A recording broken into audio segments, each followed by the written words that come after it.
De l'éclaircie pour notre économie en 2013 avec un taux de croissance de 4,8% contre 1,2% en 2012. Le FMI restera à nos côtés. Les experts de l'institution de Washington étaient face à la presse avant leur départ.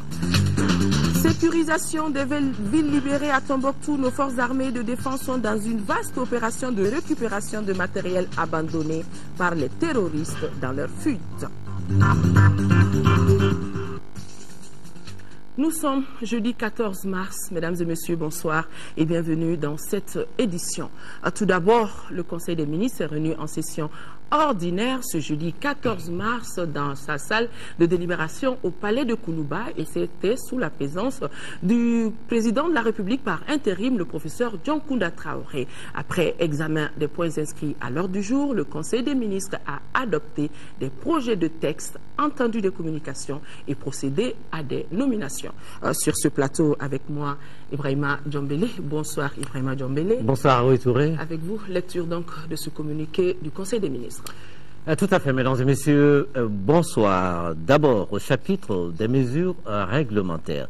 Sur le rapport du ministre du Logement, des Affaires foncières et de l'Urbanisme, le Conseil des ministres a adopté un projet de décret portant modification du décret numéro 01040-PRM du 2 février 2001 déterminant les formes et conditions d'attribution des terrains du domaine privé de l'État.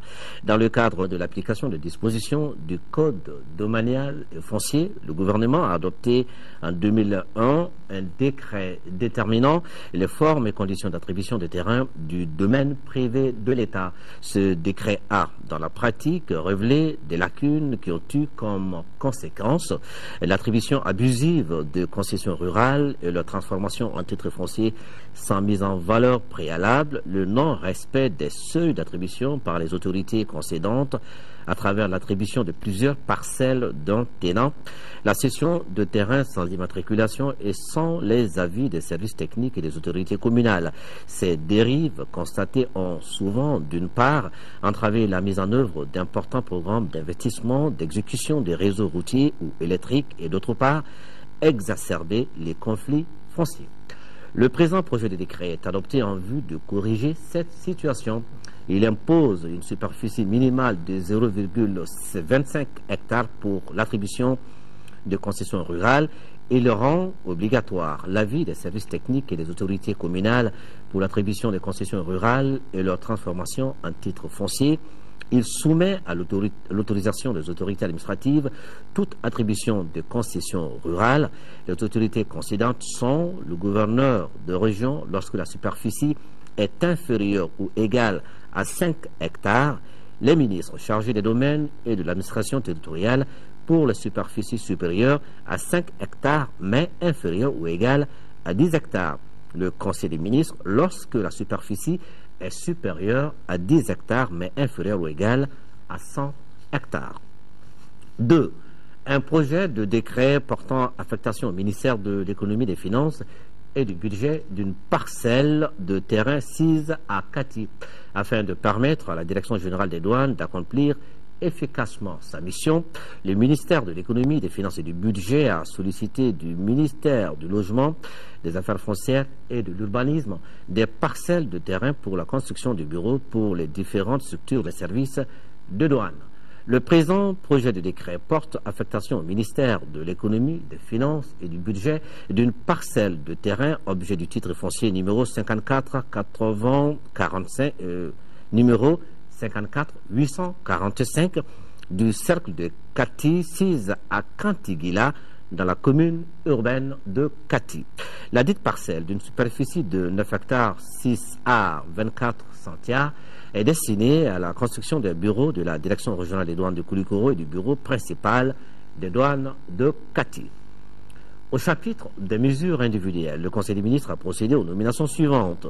Au titre du ministère de l'administration territoriale, de la décentralisation et de l'aménagement du territoire, chargé de mission, M. Gamer Aksodan Diko, journaliste, réalisateur. Au titre du ministère du Travail, de la fonction publique et des relations avec les institutions, chargé de mission, M. Cheikh Oumar Dambélé, juriste.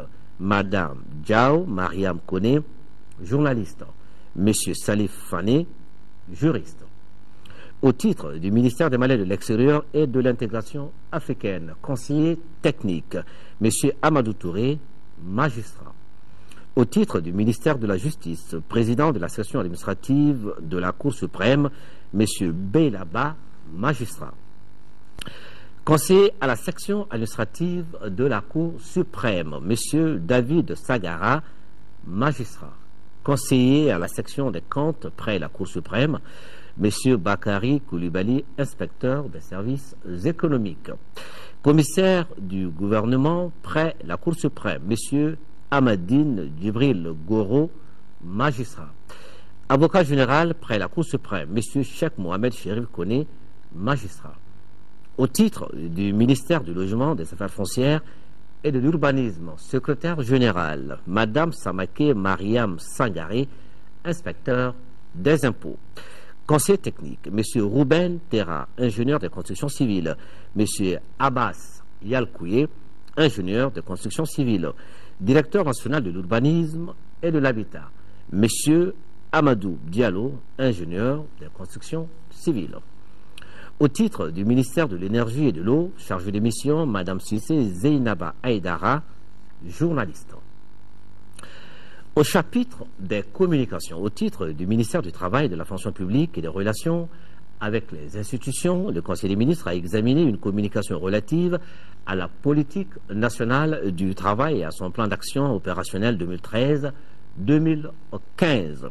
La création d'emplois décents qui participent à la réduction de la pauvreté et à l'amélioration des conditions de vie des populations demeure au centre des préoccupations majeures du gouvernement. De nombreux programmes ont été exécutés et des politiques adoptées en ce qui concerne l'emploi, la protection sociale et la formation professionnelle. Cependant, le déficit de travail décent du marché du travail et des insuffisances au niveau juridique et institutionnel identifiés par le gouvernement et les partenaires sociaux ont fait apparaître la nécessité d'élaborer et de mettre en œuvre une politique du travail. Le but du gouvernement, à travers cette politique, est de permettre à chacun d'accéder à un travail décent et productif tout en garantissant la compétitivité des entreprises. Le document de politique nationale du travail, assorti de son plan d'action opérationnel 2013-2015, objet de la présente communication, s'inscrit dans ce cadre. La politique nationale du travail vise à assurer la protection des salariés et renforcer la compétitivité et la rentabilité des entreprises à travers la protection du travail, la promotion des relations professionnelles et le dialogue social, l'emploi et la mise en valeur des ressources humaines. Il est bâti autour des objectifs spécifiques suivants: promouvoir un cadre institutionnel favorable à la réalisation du travail décent et renforcer les capacités opérationnelles de différents acteurs, promouvoir la santé et la sécurité du travail, promouvoir l'égalité au travail, en particulier entre les hommes et les femmes, renforcer le dialogue social dans les entreprises et au niveau national. La mise en œuvre de la politique nationale du travail impliquera le gouvernement, les organes consultatifs nationaux chargés d'assurer la participation des employeurs et des travailleurs à la mise en œuvre des politiques publiques, les organisations syndicales d'employeurs et de travailleurs et les chambres consulaires. La politique nationale du travail sera financée par l'État, les collectivités, le secteur privé et les partenaires au développement. Le suivi et évaluation des activités prévues dans le plan d'action 2013-2015 sera assuré par une commission d'orientation, de coordination et de suivi. Le ministre de l'Économie, des Finances et du Budget a informé le Conseil des ministres de la décision des membres du gouvernement et d'apporter une contribution des mois de salaire dans le cadre de la solidarité avec les forces armées. Aoué Touré. Merci Ibrahima Djombele.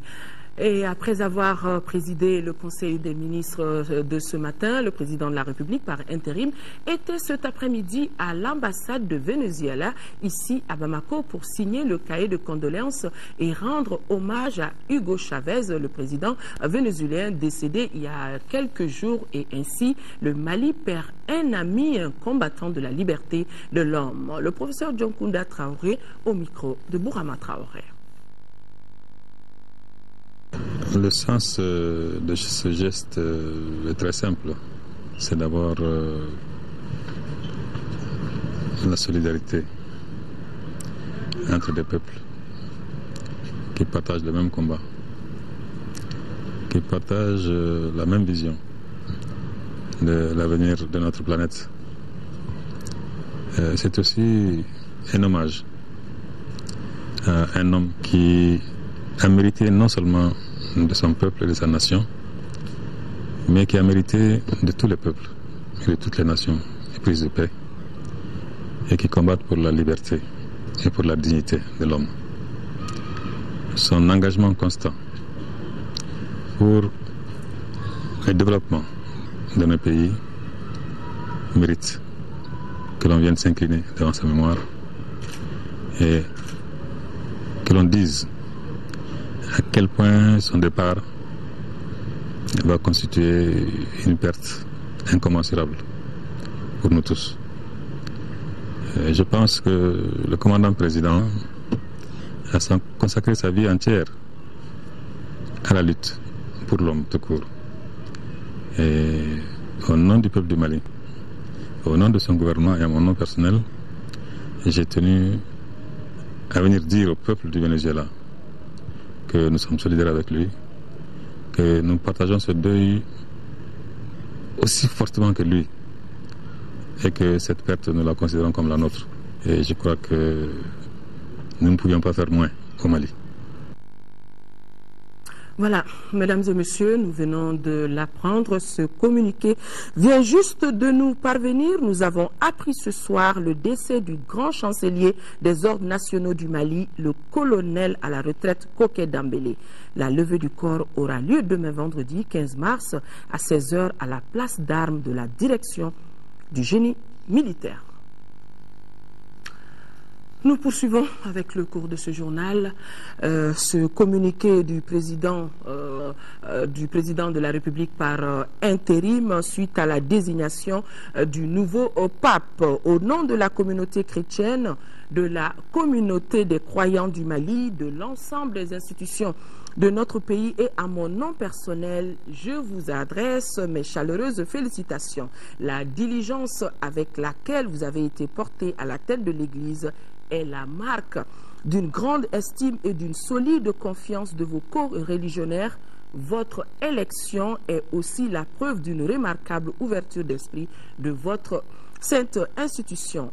Votre sainteté vient à un moment historique de l'évolution du monde où la crise des valeurs et des repères ouvre la porte à trop d'égoïsme, trop d'intolérance, trop de violence, bref, à la misère spirituelle et morale. Votre sainteté, mon pays, l'Afrique et des jeunesses du monde qui, des pays pauvres aux pays nantis, se lèvent pour exiger plus d'écoute et plus de partage, sauront retenir l'attention de l'autorité morale que vous êtes pour chacun de nous. En ces moments de doute sur l'avenir et de désarroi face au quotidien, votre pontificat contribuera, je n'en doute pas, à remettre l'homme à la place qui aurait toujours dû être la sienne, c'est-à-dire au début, au centre et à la fin de toutes nos actions. Votre sainteté, je demeure convaincu que notre destin est collectif, que la religion est la solution plutôt que le problème de l'humanité et que vous accorderez vos bénédictions à mon pays, à l'Afrique et au monde entier. Signé des mains du président de la République par intérim.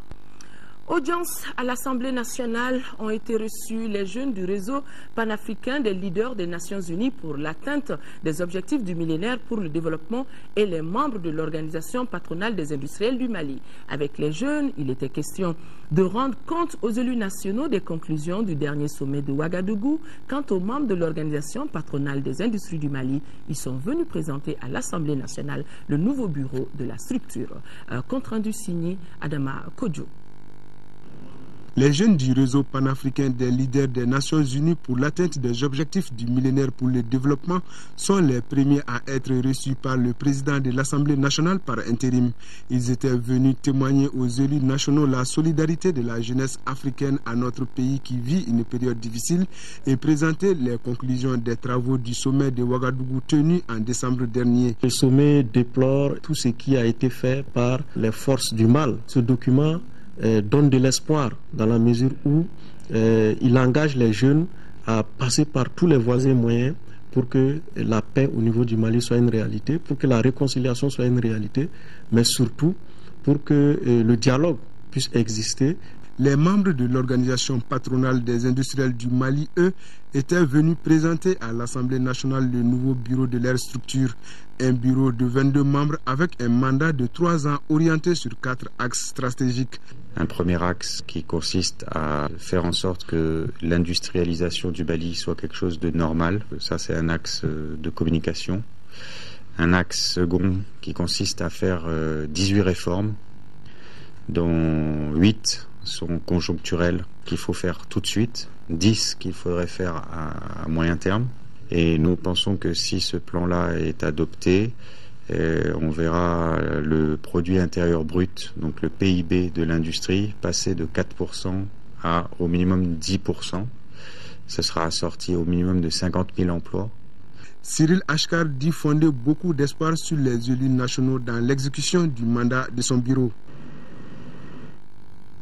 Je vous le disais dans les titres, le Fonds monétaire international FMI confirme ce soutien au Mali dans le cadre de la facilité de crédit rapide. Un second décaissement de plus de 7 milliards de francs CFA est prévu pour juin 2013 et les perspectives économiques de notre pays sont encourageantes avec une croissance de 4,8% en 2013 contre 1,2% en 2012. L'information a été donnée au cours d'une conférence de presse qui vient de sanctionner une mission du FMI qui a séjourné dans notre pays. Conférence suivie par Agali Aguissa. La gestion économique du Mali est conforme aux principes du Fonds monétaire international. Le constat a été fait par des experts du FMI en mission dans notre pays du 28 février au 13 mars. Un taux de croissance économique de 4,8% est attendu cette année contre 1,2% en 2012. Avec la reprise de la coopération internationale, l'État entend absorber les besoins supplémentaires qui se chiffrent à environ 240 milliards de francs CFA. Le gouvernement a bien réussi à mener une politique budgétaire prudente, qui était bien nécessaire, à maintenir la stabilité macroéconomique en dépit de chocs importants qui ont conduit à une récession, qui ont conduit à un retrait des bailleurs. Et en 2013, ça devrait aller mieux parce que, à la suite de la feuille de route concernant l'organisation des élections et la reconquête du Nord avec l'aide de partenaires étrangers, il y a plusieurs bailleurs qui ont décidé de revenir. Pour maintenir ces caps, le Fonds monétaire international intervient dans 3 axes fondamentaux. Le premier axe, c'est politique budgétaire. Deuxième axe, c'est que faire pour augmenter les ressources internes. Alors, que faire pour augmenter les ressources internes? Et puis après, il y a tout un aspect gestion des dépenses, donc bonne gestion de la trésorerie. Il y a des efforts qui sont faits pour faire des plans de trésorerie qui sont fiables. La clé pour la porte d'entrée pour tous les partenaires, c'est un programme avec le Fonds monétaire. Quand un pays comme le nôtre est en programme avec le Fonds monétaire, vous avez bien vu que M. Joss a annoncé que le Fonds monétaire a fait un premier décaissement de 9 milliards de francs CFA et puis que le prochain décaissement va être de 7 milliards 500 millions de francs CFA. Bon, c'est des montants pas très importants au regard, par exemple, des 250 millions d'euros annoncés par l'Union européenne. La loi rectificative du budget sera bientôt proposée aux députés pour la prise en charge de nouveaux besoins, a précisé le ministre Tchéna Koulibaly. Restons avec le ministre Tchéna Koulibaly, ministre de l'économie et des finances du budget, qui informe le public que la situation du compte bancaire ouvert à la BDM SA intitulé Appui aux forces armées présente à la date du 8 mars 2013 un solde de 1 821 334 402 francs CFA. Le ministre de l'économie, des finances et du budget profite de cette occasion pour renouveler sa profonde gratitude à l'ensemble des généreux donateurs.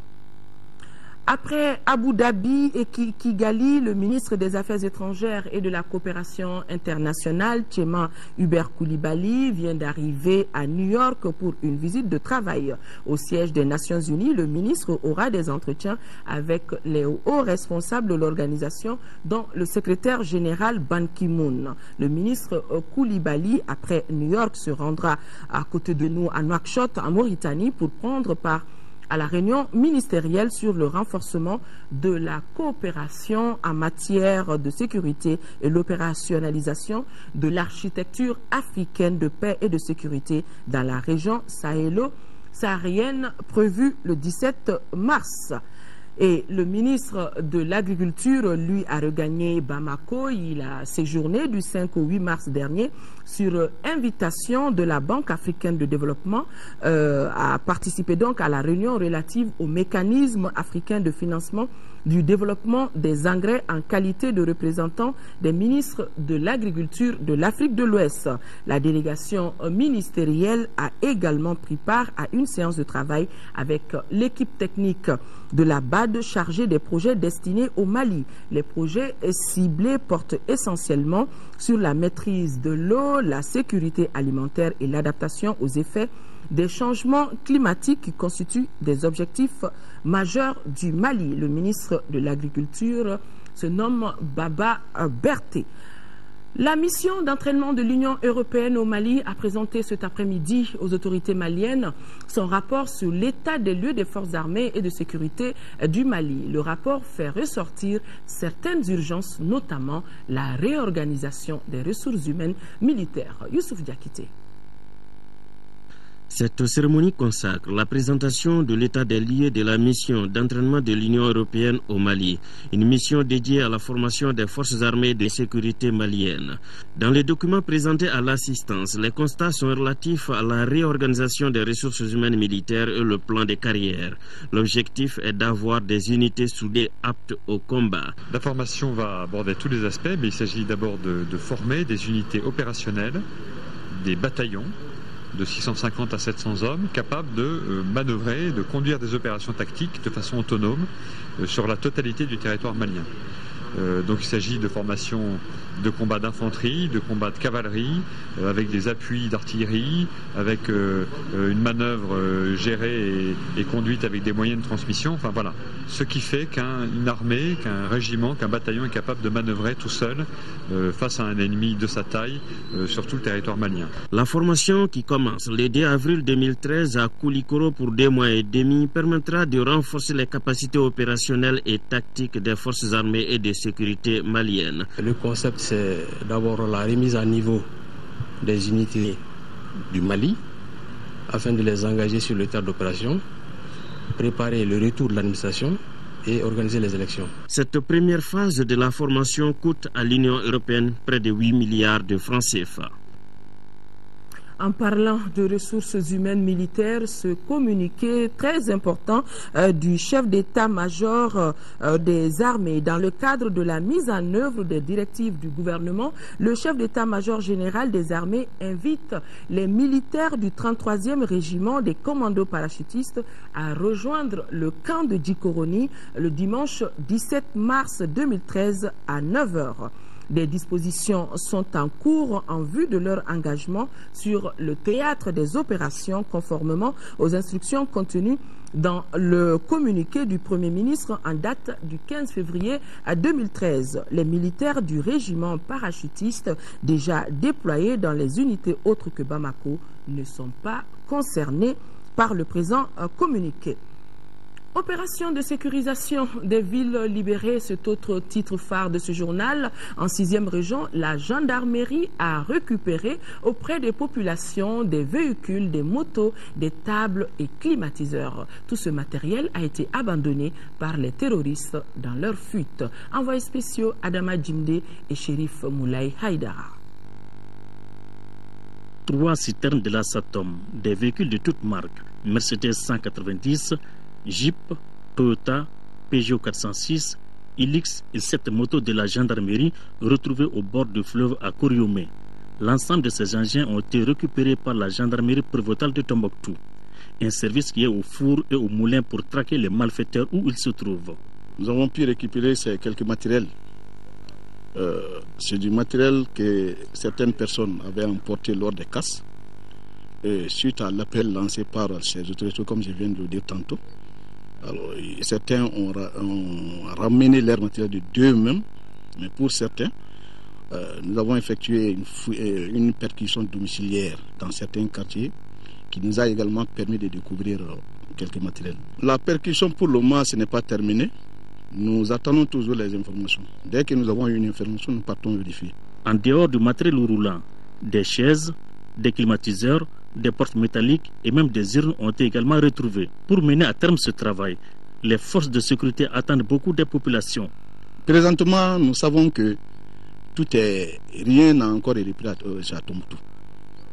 Les services, nous avons besoin de leur présence. Les bureaux sont là, saccagés. Il n'y a rien. Seule une franche collaboration entre civils et forces armées pourra contribuer à vaincre les bandits armés. Restons dans la cité des 333-100. Le programme alimentaire mondial PAM a organisé une vaste distribution de vivres aux familles les plus démunies de la commune de Tombouctou. Cette opération est exécutée sur le terrain par Handicap International et prend en charge plus de 3000 ménages. Yeya Tandina. Cette opération de distribution du programme alimentaire mondial à travers Handicap International vise à atténuer les insuffisances alimentaires dont sont victimes les populations des villes qui étaient sous occupation. 3678 ménages sont ciblés et ont reçu de la farine enrichie, de la farine de maïs, du petit pois, de l'huile et du sel. L'ensemble de la commune, c'est 25%. Donc chaque quartier a droit à 25% de la population. Donc actuellement, nous donnons la farine de maïs. Ça fait 37,5 kilos. Et notre produit, c'est de la farine enrichie. Ça fait 30 kilos par ménage. Cette action humanitaire est la suite de 3 autres précédentes exécutées par Handicap International pendant l'occupation. Les bénéficiaires se réjouissent et exhortent les autres partenaires à agir. C'est une opération formidable. Parce que compte tenu de tout ce que les populations ont endurci, et s'il y a des partenaires comme ça qui viennent nous aider en matière de vivre, ce n'est que salutaire. Et j'encourage surtout d'autres partenaires à suivre la même voie que Handicap International. Appel entendu, puisque le Comité international de la Croix-Rouge annonce une opération similaire qui va couvrir toute la région de Tombouctou. Le gouverneur de la région de Ségou, au chevet des blessés de l'atterrissage forcé d'un hélicoptère, c'était à Dogofri. La vie des 2 militaires n'est plus en danger, ce que nous dit depuis Ségou Dougoufana Traoré. En rendant visite à ces blessés de guerre, les pilotes d'hélicoptère, le lieutenant Mahamadou Bamba et l'élève officier Ibrahima Mariko, le gouverneur de la région de Ségou voulait non seulement souhaiter prompt rétablissement à ces 2 blessés, mais aussi et surtout leur apporter un message fort des plus hautes autorités du Mali aux combattants qui opèrent sur le terrain. C'est un devoir, nous sommes toujours prêts à assister l'armée malienne, à assister les alliés qui sont venus nous soutenir et à assister l'ensemble des personnes impliquées dans ce conflit-là. Le Mali et le Burkina sont inséparables, surtout en ce qui concerne cette cause commune. Par ailleurs, le gouverneur Thierno Boubacar Sissé a présenté les condoléances de la nation malienne. Nous sommes aujourd'hui là, c'est pour souhaiter à l'ensemble du peuple burkinabé nos prompts rétablissements aux blessés qui a été évacué à Bamako. Et pour l'âme du disparu, que son âme repose en paix et que Dieu l'accueille dans son paradis. Sur les 2 blessés visités, l'un est encore au lit et l'autre est déjà sur pied. La vie d'aucun n'est en danger. De Ségou, nous nous rendons à Caille où a débuté la conférence de parquet de la Cour d'appel de Caille. Objectif, échanger sur le rôle de la justice dans la résolution de la crise dans notre pays et la consolidation de la paix, la sécurité routière et le principe de présomption d'innocence. Jafar Haïdara. Cette conférence de parquet, première du genre en première région, s'inscrit dans la politique criminelle du ministre de la Justice, garde des Sceaux, qui s'articule autour des 5 axes majeurs que sont la lutte contre l'impunité, la corruption, la délinquance financière, la gestion rationnelle des conflits fonciers, la lutte contre l'insécurité routière et le respect des droits humains. Le thème de cette conférence est le rôle de la justice dans la résolution de la crise au Mali et la consolidation de la paix. La justice est impliquée dans la gestion de la présente crise. Il sied de doter la justice de moyens adéquats pour qu'elle puisse jouer le rôle qui est le sien dans ce processus. Il importe que justice soit rendue, et ce, en premier lieu, par nos juges, malgré que le Mali ait signé et ratifié le statut de Rome. Les présentes assises marqueront, à n'en pas douter, le point de départ des conférences de parquet et permettront la consolidation de la paix et le développement dans la voie de la démocratie et la décentralisation. Il parle d'autorité de l'État, parle d'une justice crédible, une justice transparente, une justice diligente et d'une administration efficace. Ces deux vont ensemble, ces deux font que le citoyen est, dans tous les cas, mis dans ses droits. Cette conférence de parquet se tient en ce moment précis de notre histoire où la justice doit prévaloir sur la barbarie, le terrorisme, le narcotrafic, le crime organisé pour que notre pays retrouve sa quiétude et se mette au travail. La mission du collectif des élus du Nord Corène était hier dans le camp des réfugiés maliens d'Ayourou, c'est dans la région de Tillabéri, et Tillabéri, c'est au Niger. Les 8000 Maliens qui y vivent sont dans de bonnes conditions. Ce constat a été fait par la mission qui a remis une enveloppe aux responsables du camp comme appui à la prise en charge de nos compatriotes. On avait des envoyés spéciaux dans ce camp, Sidi Modibo Dambélé et Mamari Kone. Après Niamey, la capitale nigérienne, c'est le camp de Tabaré-Baré dans la préfecture d'Ayourou, dans la région de Tillabéri, qui a été la deuxième étape de la mission du collectif des élus du Nord. Situé à 6 km d'Ayourou, ces camps abritent près de 8000 réfugiés maliens. La mission leur a fait le point de la situation sécuritaire au Mali avant d'expliquer le contenu de la feuille de route du gouvernement de transition avec en toile de fond la tenue des prochaines élections. Dans ce camp, nos compatriotes bénéficient du soutien de plusieurs partenaires comme l'UNFPI, l'UNICEF, le HCR, l'OMS, Oxfam, Islamic Relief, Plan Niger ainsi que du gouvernement nigérien. On a créé 2 postes, un poste au nord et un poste au sud. Et chaque soir, il y a des patrouilles qui tournent qui se font autour de ces réfugiés-là. Aujourd'hui, Dieu merci, avec la situation qui commence à se décanter au niveau du Mali, nous pensons que le danger s'est un peu écarté. L'assistance de l'État du Niger est appréciée à sa juste valeur par les autorités consulaires. Nous venons de boucler le tour de l'ensemble des sites aujourd'hui et vous avez vu que les conditions se sont beaucoup améliorées, et que ce soit les conditions alimentaires, les conditions sanitaires, les conditions sécuritaires et même les commodités qui au début n'étaient pas du tout, étaient très très précaires, commencent à s'améliorer. Je tiens à remercier le Niger et l'ensemble des membres de la communauté humanitaire. En venant à la rencontre des réfugiés sur les différents sites, le collectif des élus du Nord veut recenser leurs préoccupations. Cette mission a répondu aux attentes. Ce que j'ai vu me permet de dire que nos populations ont besoin de retourner chez elles. Et elles pensent qu'aujourd'hui, où la situation le permet, tout le monde s'accorde à dire qu'il ne reste qu'à leur permettre de retourner chez elles. Les résultats des différents échanges avec les réfugiés pourraient inspirer les acteurs impliqués dans la résolution de la crise malienne. À noter que près de 55 000 réfugiés maliens vivent dans 4 camps et dans certaines villes du Niger. Autre geste de solidarité, le parti Convergence pour le développement du Mali, CODEM, manifeste sa solidarité envers le contingent tchadien. Et il vient de remettre une enveloppe de 2 millions de francs CFA aux blessés de guerre, ce dont est un geste symbolique à l'endroit de ce pays ami. L'agence du bassin du fleuve Niger a tenu ce matin la 10e session de son conseil d'administration. Cette 10e session qui se tient dans un contexte difficile à la crise sécuritaire dans les régions du nord de notre pays a permis de dégager des voies et moyens pour l'exécution de ces missions. Compte rendu signé Mahamadou Doumbia.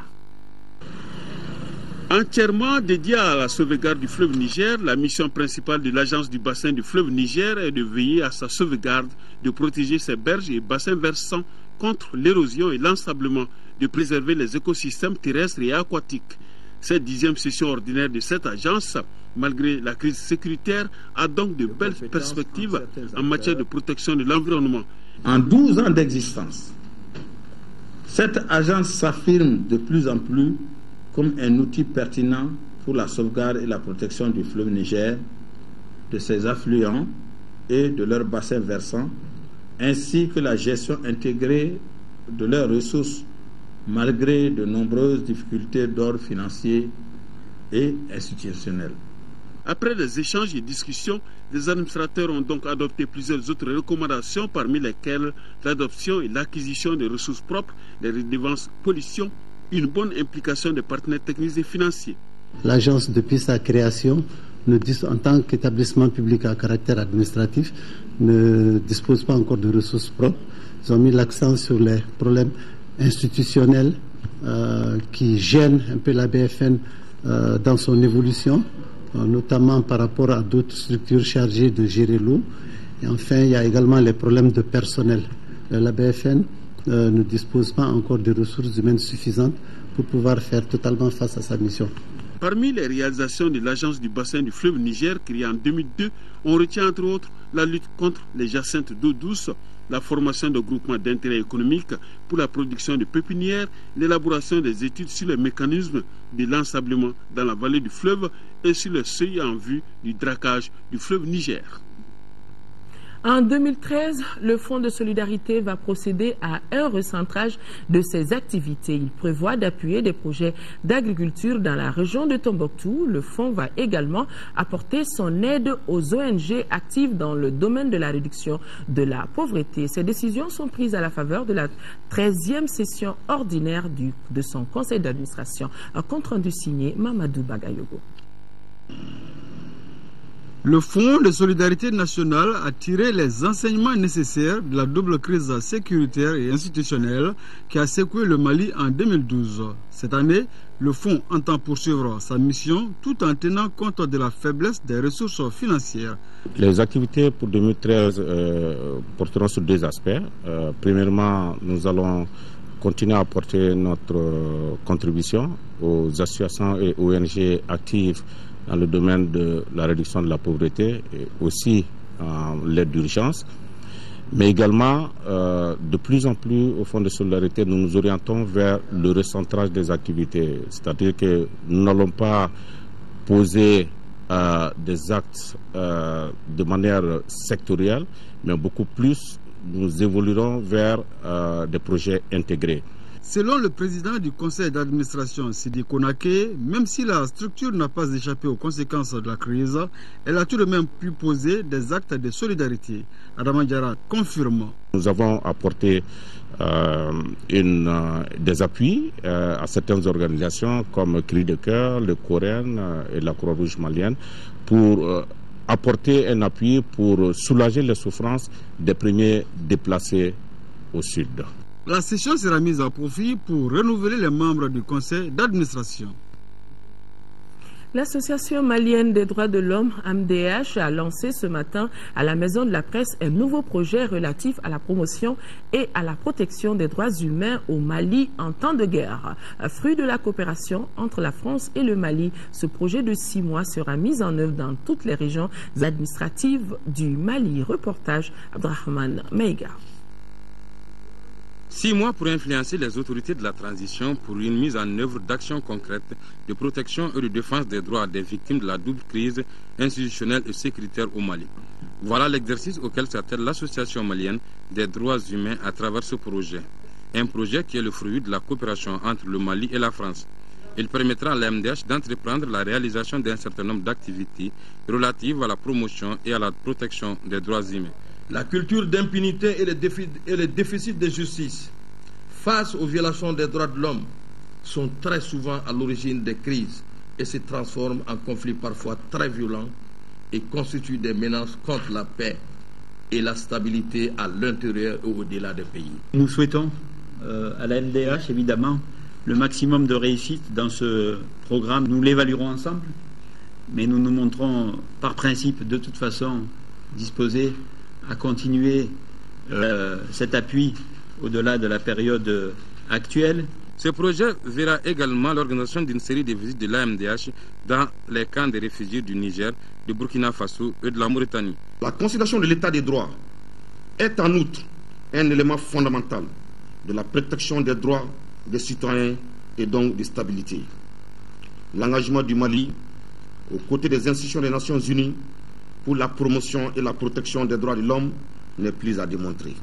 Ce projet qui couvrira toutes les régions administratives du Mali permettra à l'AMDH d'atteindre 4 objectifs prioritaires, parmi lesquels créer un cadre d'échange et de réflexion entre les différentes composantes du pays pour améliorer les conditions de sécurité et dégager des voies et moyens pour une sortie de crise. Le cadre de concertation des institutions et organisations des droits de l'homme était face à la presse. Au nombre des sujets évoqués, l'affaire de notre confrère Boukari Daou, directeur de publication du journal Le Républicain. Les conférenciers se sont aussi prononcés sur le rapport publié par les Nations Unies faisant cas d'exactions dans notre pays de la part des militaires maliens. Mohamed Diarra. Les organisations nationales de défense des droits de l'homme sont loin d'être indifférentes à la situation actuelle du pays. La preuve, elles viennent d'organiser une conférence de presse pour évoquer les sujets brûlants de l'heure. Une conférence à laquelle les journalistes de la presse privée ont brillé par leur absence. La journée presse morte oblige. Le premier sujet abordé concerne justement les raisons de cette journée presse morte, à savoir ce qu'on peut désormais appeler l'affaire Boukari Daou. Nous estimons qu'en toutes circonstances, force doit rester à la loi. La sécurité d'État n'est pas une instance judiciaire. Nous sommes dans un état de droit. Si on estime qu'un citoyen a commis une infraction, je pense que c'est la justice qui doit être saisie afin que la procédure établie conformément à nos textes soit appliquée. Si jamais des dispositions ne sont pas prises pour le libérer, nous allons entreprendre toute démarche nécessaire pour que force reste à la loi. Parmi ces voies de recours, la saisine de la Cour de justice de la CEDEAO, les défenseurs des droits de l'homme n'excluent pas de saisir la Cour africaine des droits de l'homme et des peuples qui siègent en Tanzanie. S'agissant du rapport publié par les Nations Unies faisant cas d'exactions par les militaires maliens, les conférenciers disent en prendre acte. Toutefois, ils dénoncent ce qu'ils considèrent comme un principe deux poids, deux mesures. Il ne faudrait pas qu'on oublie les violations graves et massives des droits de l'homme commises au nord. Je pense à Aguelhok, des centaines de soldats assassinés. Je pense à Ménaka. Les défenseurs des droits de l'homme se prononcent aussi sur la création de la commission Dialogue et Réconciliation. Je pense que la première des choses, c'était d'établir la vérité des faits, ensuite rendre justice aux victimes et passer ensuite à la réconciliation. Ces points sont contenus dans une déclaration dont l'assistance a reçu copie. Près d'une vingtaine d'associations et d'organisations de défense des droits de l'homme sont signataires de ce document. Lancement du projet Initiative Droit et Paix au Mali s'est déroulé cet après-midi ici même à Bamako. Ce projet est initié par la clinique juridique d'Emesso en collaboration avec l'ambassade des Pays-Bas. À travers ce projet, Emesso veut contribuer à la lutte contre l'impunité et la promotion de l'état de droit dans notre pays. Rachel Tessougué. Le projet d'un coût total de plus de 98 millions de francs CFA s'étendra sur 6 mois. Initiative Droit et Paix au Mali est née de l'effort conjugué de la clinique juridique d'Emesso et de l'ambassade des Pays-Bas au Mali. À travers ce projet, Demesso veut apporter sa contribution à la pacification et la promotion d'un état de droit dans le contexte sécuritaire que traverse le Mali. En quelque sorte, nous voulons que dans la recherche de la paix et de la réconciliation, la lutte contre l'impunité ait un sens. Notre plan d'action consiste d'abord à l'identification des cas, au traitement des cas à travers un pool d'avocats, et le plaidoyer auprès des autorités pour que les cas de violation avérés soient réparés ou jugés convenablement. Selon l'ambassadeur des Pays-Bas au Mali, sans respect des droits de chacun, le pays ne peut retrouver la stabilité tant espérée. On ne peut pas entamer une réconciliation sans que les populations aient confiance que les infractions sur les droits soient prises en compte et jugées. Cette prise en compte peut se faire au niveau international, ça doit également se faire au niveau national. Le gouvernement félicite la clinique juridique des Messo qui, en initiant ce projet, apporte une contribution précieuse dans l'atteinte de son objectif de lutte contre l'impunité. La mairie de la commune 4 a lancé hier la deuxième promotion de son projet intitulé Emploi Jeunes. À travers ce projet, 50 jeunes apprentis seront mis en activité comme des maîtres artisans pour apprendre des métiers. Agibou Koulibaly. La problématique de l'emploi des jeunes est l'une des priorités des autorités de la mairie de la commune 4. C'est pourquoi, à travers son projet Emploi Jeunes, la commune 4 entend déployer 50 jeunes auprès des maîtres artisans pour qu'ils apprennent des métiers. Cette initiative en rapport avec les artisans, c'est d'abord destiné aux jeunes déscolarisés non diplômés, pour leur permettre d'avoir une compétence et des capacités qui leur donneront les moyens soit de trouver un emploi auprès des maîtres artisans, soit de créer eux-mêmes leur emploi à travers des ateliers qui pourraient ouvrir. Pour le conseil communal des jeunes de la commune 4, donner de l'emploi à quelqu'un, c'est lui rendre sa dignité. Le travail permet à l'homme d'être à l'abri du besoin. Le travail permet à l'homme d'être à l'abri de la nuit. Le travail permet à l'homme d'être à l'abri du vice. Et c'est ce que la mairie de la commune 4 vient de donner à sa jeunesse. Quant à la direction nationale de la formation professionnelle, elle pense que le projet Emploi Jeunes aide à asseoir une base solide pour les jeunes. Beaucoup de jeunes, après leur formation à l'école, ils sont là en train de prendre du thé sous les arbres. C'est parce qu'ils n'ont pas de compétences qui s'adaptent au marché du travail. Et la formation professionnelle est un moyen pour accéder directement à l'emploi. Comme le dit notre devise, développement des compétences, facteur d'employabilité. À la fin de la cérémonie, les 50 jeunes apprenants ont été confiés à leurs formateurs. Ils vont apprendre des métiers comme la mécanique auto, la maçonnerie, la menuiserie bois, la couture, la coiffure, entre autres. À Sikasso, on parle d'un projet pour soutenir la scolarisation des enfants exposés au risque des pires formes de travail dans les communes de Lobougoula et Mininko. Le projet vise à sensibiliser les décideurs communautaires sur le phénomène du travail des enfants. À Daouda Diakité. Le projet qui vient d'être lancé porte sur la stratégie de scolarisation accélérée des enfants exposés au risque des pires formes de travail dans les communes de Lobougoula et de Mininko en 3e région. Sa mise en œuvre est assurée par l'ONG national Gradicom, groupe de recherche, d'action et d'assistance pour le développement communautaire. Le présent projet vise à sensibiliser davantage les parents, les familles à leur décès des enfants et surtout les mères et récupérer soit les enfants qui ont été déscolarisés, soit des enfants qui n'ont jamais été à l'école, qui sont exposés au travail des enfants dans ces zones, soit en milieu agricole ou bien en milieu minier.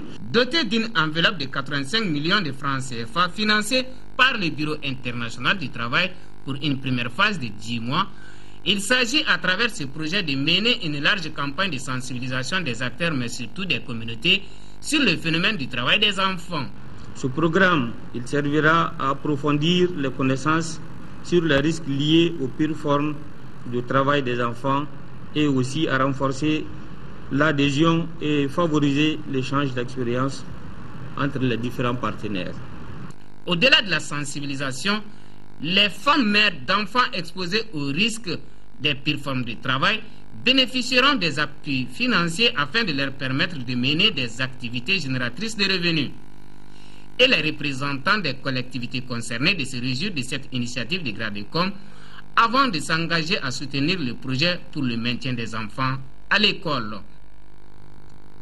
C'est un souhait majeur des partenaires du Mali, la création d'une commission dialogue et réconciliation pour aider notre pays à retrouver la paix et la cohésion sociale affectée par tant de mois de crise.